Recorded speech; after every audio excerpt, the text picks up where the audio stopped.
Victoria, and Victoria is really looking to do something special with her backyard. She wanted some unique accents and stuff that not everybody can do. So I've got David, who is just a concrete connoisseur. I mean, he knows his concrete, coming out, and we're going to take a look at what we can do with her backyard today on Texas Home Improvement. Smile. You woke up in Texas. I'm Jim Dutton, and I've been a contractor here in the great state of Texas for over 40 years. It ain't a good day till we tear something up. Tools make the job. To help as many people as I possibly could, I started a radio show over 20 years ago. Now to help even more people, I'm rolling up my sleeves and hitting the road. Oh my goodness. Oh my gosh. Wow. Oh, look how beautiful it is. In Texas, most contractors don't have to have a license, so it's buyer beware. And that's what you get when you hire a bootleg contractor. You don't know what you're talking about. I've been building homes for over... Yeah, and I've been fixing homes for over 40 years because of people like you. It doesn't work in Texas. This is Texas Home Improvement.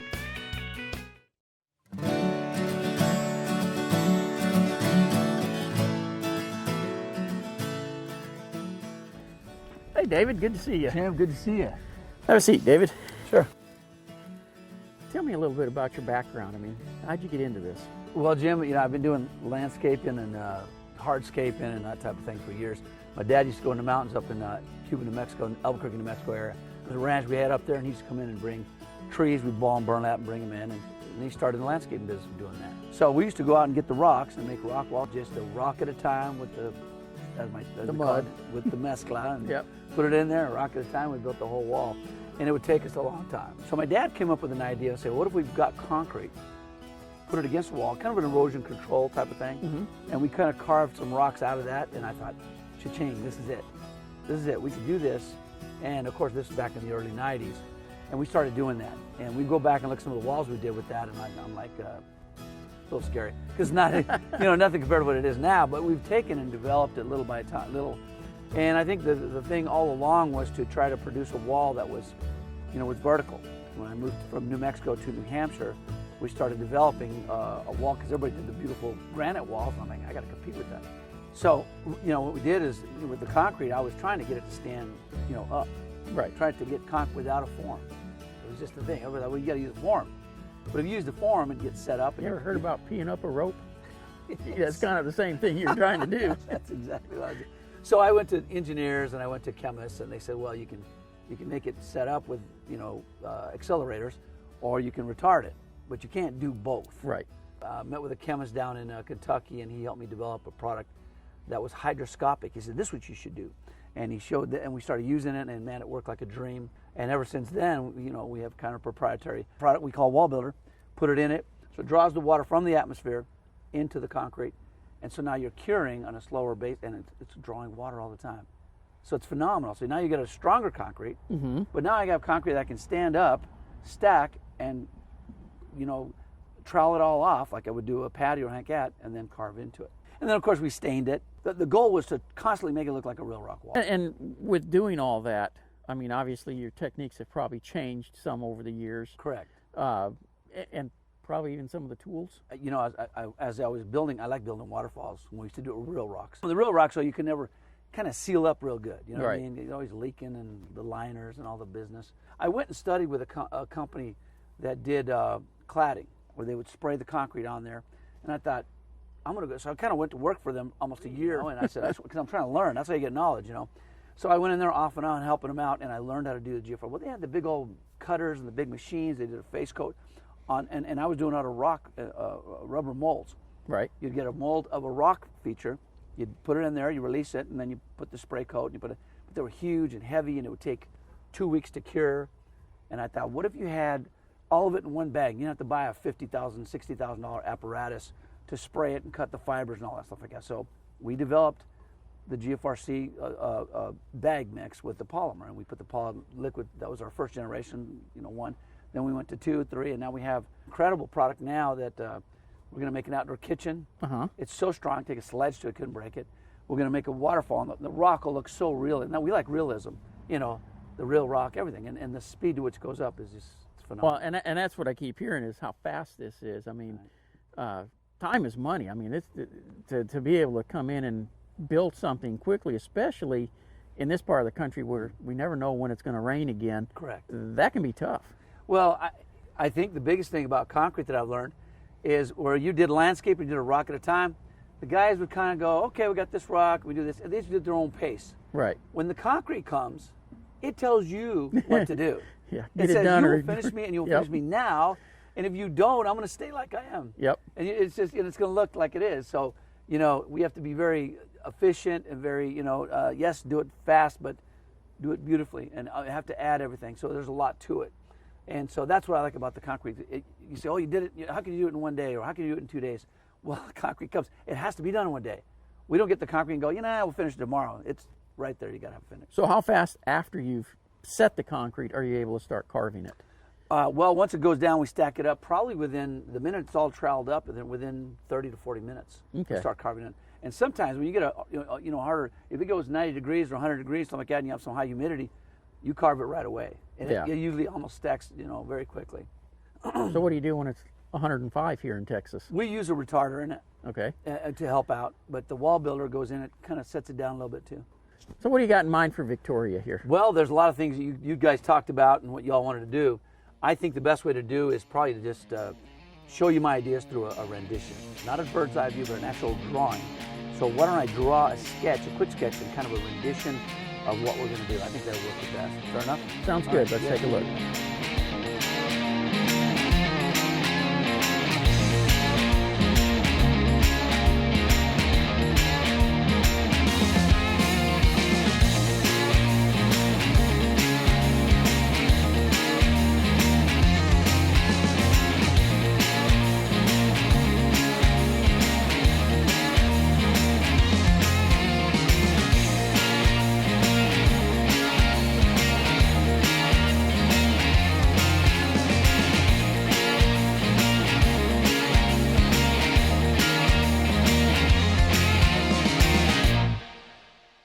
That looks like a pretty extensive drawing. I mean, I thought we were talking something a couple days. I'm looking 2, 3, 4 weeks here. What are we looking at? Well, it has a lot of elements, but I'm thinking 2 to 3 days, not 2 to 3 weeks. How? Well, it's the concrete. It tells us to do it. It says you will finish this. Remember we talked about that? So that's what's going to happen. It's a challenge. My guys are up to the challenge, but I think we got this. Okay. I'm going to be watching. We'll see. And when we come back, we're going to let David show you how he gets this job done in 2 or 3 days.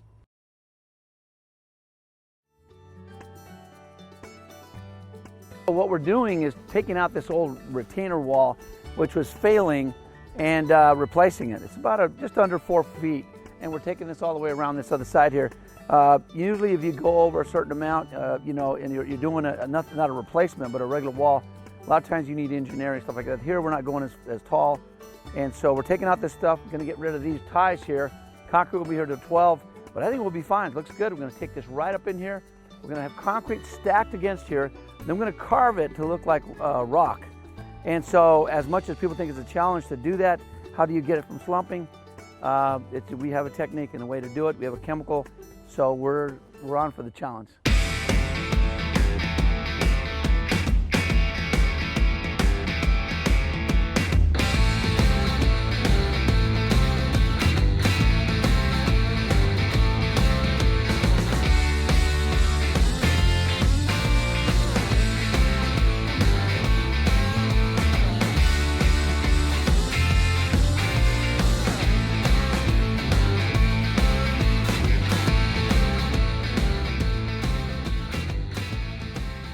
All right, so JD, fire pit, bench over here. You guys are going to be digging this out for the pond, and then we got our stone and everything. What's up? Got a question. What's up? How are we getting concrete back here? Well, we're going to pump it, but you know what? I don't know. There's a situation, because if that pumper can't get that grout mix 200 feet back here, because that's what's going. It's almost 200 feet from over here. I need a backup. What size hose is it? Oh, he's got 4-inch hose. Oh, okay. About to say 2 inch. Yeah, Good the work. 4-inch hose is I got going to me work, but nervous. we got to have, you know. So why don't you call and back us up with a couple of track buggies. So if anything happens, the track buggies, we can bring it back here. Even if it takes a little longer, I got my mud where I need it. Otherwise, we're really in a bad boat. All right? Okay, All right, got it. cool, I'll cool, call man. Larry. All right, let's get that going. Finish digging this out, and then I'll come back over here. Yes, sir. Okay, so the dilemma is, how do you get concrete to a backyard? And that's always the case. I mean, we have a truck that could come up But you have established neighborhoods like this, you can't tear the house apart, you got to bring it back here some. So a lot of times we use a pumper. The problem with the pumper is that a lot of times they want a wet mix. Well, I can't do much with a wet mix. When I'm trying to sculpt concrete that's raised up, I want to make sure I have more of a drier mix. And it's hard for them to pump a drier mix. So what we do is put a little stone in it. Every situation is different with what we do, but I think we got it covered. So we got 2 buggies, they have tracks on them, so that way they can come down here just in case the guy says, you know what, we can't get that stuff is just plugging up. We cannot do it with the pumper. We have a backup. All right, well, so here we are at where we're digging out the pond. Nate's about to dig out the pond here with this mini. You know, the only thing we can get through that little fence over there because there's no way here and there's no way on that side. Tore down a little of the fence, but we got it. So what we're doing is we're going to tear out. One thing about a pond is we want to make sure that the pond it's got to go level. So as this slopes down, this will all stay level inside. Our pump will come at the outside, which is over here. We'll make a little pump house for it in the concrete. All this will be poured in here. We'll have rebar and a real high strength concrete. You got about almost a 5,000 PSI concrete. It's going to come in here, come around here. We're going to make rocks on the outside and a fire pit here. We're going to make it look like a tree stump, a bench around it. So now you have an environment. That's what we want to do, make this environment. Come across there, yes, you got the pool, but now you got this fire going on, you got the water, and then the waterfall. And that's what's really cool. We're going to bring the concrete up here, up high, and then we're going to have big rocks, like up here, 6 foot, maybe another 7-footer here. And the rocks here, and the water will come in here, reservoir here, and spill into it, spill down, and we'll have lighting and everything. And we put the lights inside the rocks. You sit out in the back there, enjoying yourself. You got the outdoor kitchen over here. You got this, and all of a sudden, boom, it just comes to life. So we said 2 to 3 days. It's a challenge, but man, we're going to do it. And you guys up for that? These guys have done it before. I think we can do it again.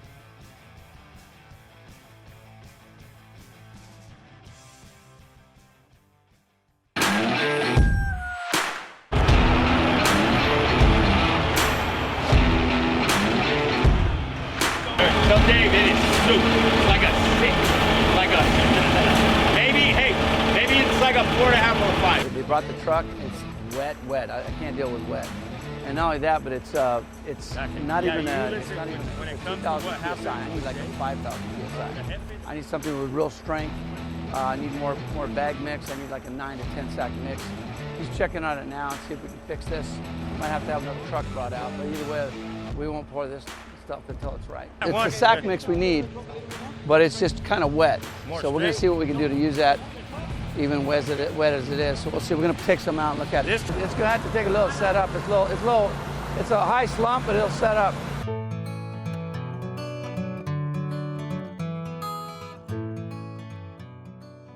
All right. Well, David, looks like you're moving right along, but I see one big issue. The elephant backed up over here, right? There we go. That's what we got. The biggest thing, they brought a slump that's really low. Slump is the wet, right, of the concrete, the viscosity. So you have to deal with it. Our wall builder helps. We put it in there. It's a hydroscopic product, like I was telling you. So it's going to make it set up a little bit better. It's also going to bring this around here. Now my wall's coming around here. Yeah. And around here like this. This wall comes back this way. So it's back out here. It's going to be, this wall's going to be like this into here like that. And then our fire pit will be in the middle. It don't look like a fire pit, but honestly, it's going to be a fire pit and all this. We're going to tighten the wall into a boulder here, the rest of the pond there, and then this pond will go around like that over there. Of course, these panels here, you see behind us, which we call potato chips, these right here are solid concrete. We replicate rock is what we're doing. Sure. That's what it is. It's a replication of rock. When we go into pouring this, we'll get that effect, and then we mud it all together. You'll see that. That's tomorrow. Here's where you're putting your little pond. Pond in there. We get the pipes going to sit in there. Come and return up to the top. The outdoor kitchen. The outdoor area? kitchen, they did the pop. I tell you what, let's go pop those tops while we're waiting. Okay. And we'll see what they look like.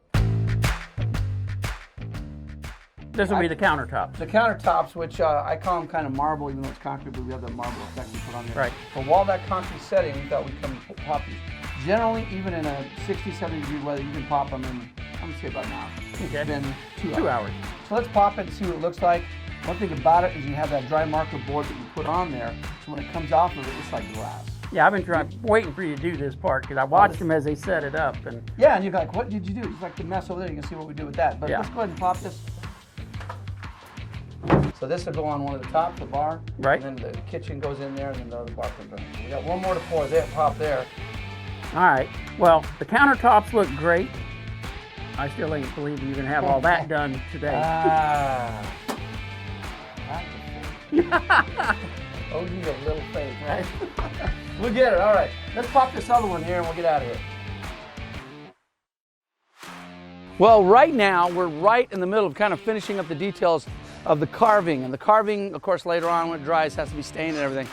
But right now, the raw concrete is what we're manipulating and really kind of, it's like getting a clay piece and just making it into something really nice. As we drew on the drawing, we had the fire pit and bench. We've changed it out from the bridge over here to actually, I wanted more of a sitting area over here, and that way you could sit there and also sit around the water, which is another environment thing here. So anyway, the waterfall is going to come into that, fall right in the middle, big giant boulders on both sides, and kind of cove in real nice and real good sound. It's going to get that bass sound coming out of it. But look how they're carving. Look at the fire pit. Isn't this cool? Looks like a tree stump, but look, look how they carved out the bark there. That was something Skip did over here. We're going to carve like a capstone in there like we've done over here. See, look how cool this looks. So we carved the capstone in there and we carved the rock out of there. And it looks like you made a rock wall and then added a capstone. But what we're doing is we're just carving it out of the rock itself. When it's all done and colored, it will look spectacular. What an environment and transformation other than just a grass area.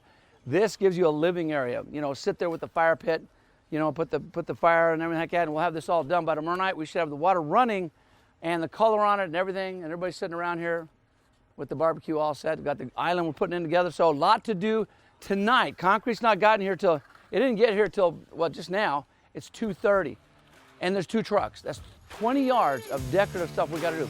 So we gotta do the pad, we're gonna finish. We're gonna do steps without forms, and we can do this wall all the way around there. Tomorrow, we might have another 7 yards left on the rest of that there, and we're out of here. So that's pretty much it with the concrete. The rest is coloring, finishing, and then you know, tightening it up. But tomorrow, hopefully, we'll get everything else done, like the waterfall in the morning, outdoor kitchen all finished, and then by the time that concrete comes in the afternoon, we'll have that done. Pretty much finished, 2 days. Not bad.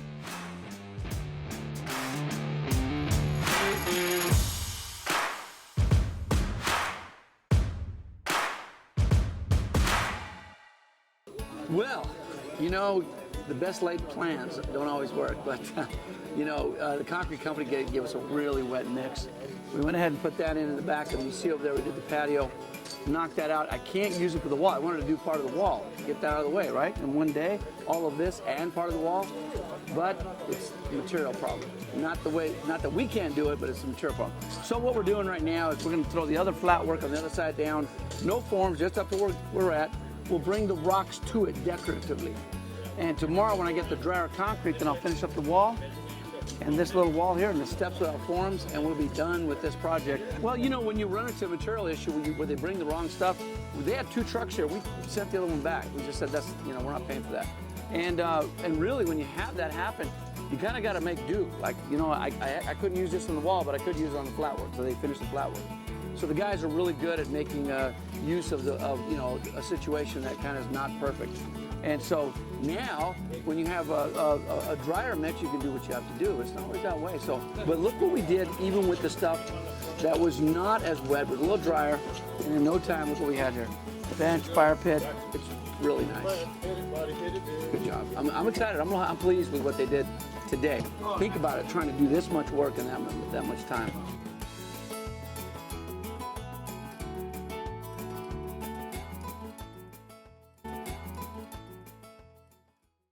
Coming up on Texas Home Improvement.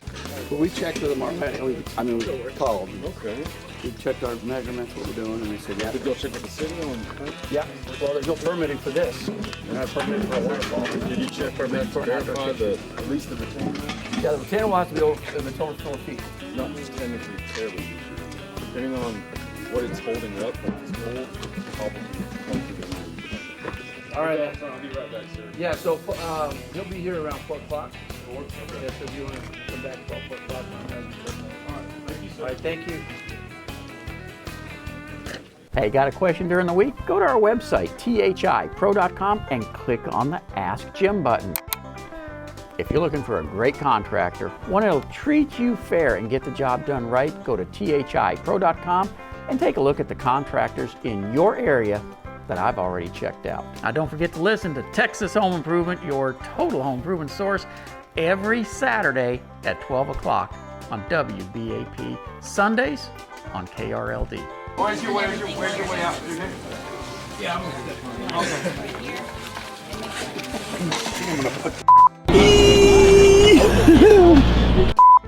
Más nice. Hey Ben, you got that tape?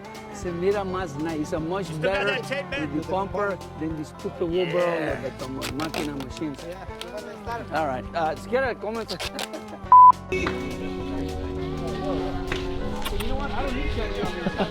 Hi, Pop.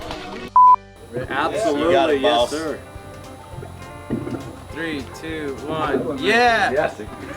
No, that there. Yeah. That was very enthusiastic, guys. Let's do that again. You don't want to do that? Oh, God, that would have been fun. Alright, here we go. You looking over here, Dan? Alright. When are we going to need Mike? That's where you They have to work. replace. Yeah. Oh, I know. Oh, the fence. Mike? We told him about No, we did tell him. that? Oh, you did? Not him. Oh, no. You tell him. Rolling. That was great. Yeah! Absolutely.